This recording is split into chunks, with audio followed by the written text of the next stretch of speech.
YouTube.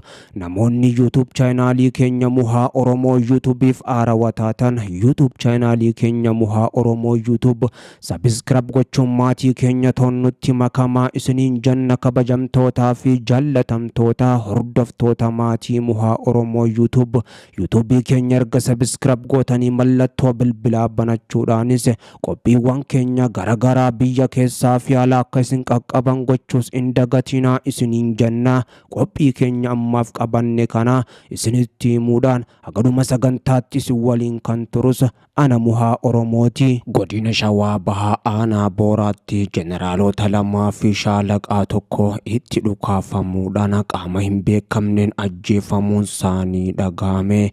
Kunis ammoo gocha diigumsaati jechuudhaan Fiild Maarshaal Birhaanuu Juulaa Pirezidaantii Shimallis Abdiisaatti quba qabuudhaan akeekkachiisuun dhagahamee jira. Jeneraalonni lamaan kunii fi shaalaqaan tokko maqaa marii jedhuun godina Shawaa Bahaa Aanaa Booraatti ummanni bahu akka qabuu fi qondaalonni biltsiginnaa Oromiyaa lama ol aanoon ajajoota ol aanoo waraanaa kana lama waliin akka gandootaanicha hundatti ammoo marii godhaniif karoorfamee kan ture. Qondaalonni mootummaa kunneen ammoo haala adda ta'een jeneraalota kana waliin osoo gara godina Shawaa Bahaa Aanaa Booraatti hin imalin ammoo kan hafuun isaanii himame.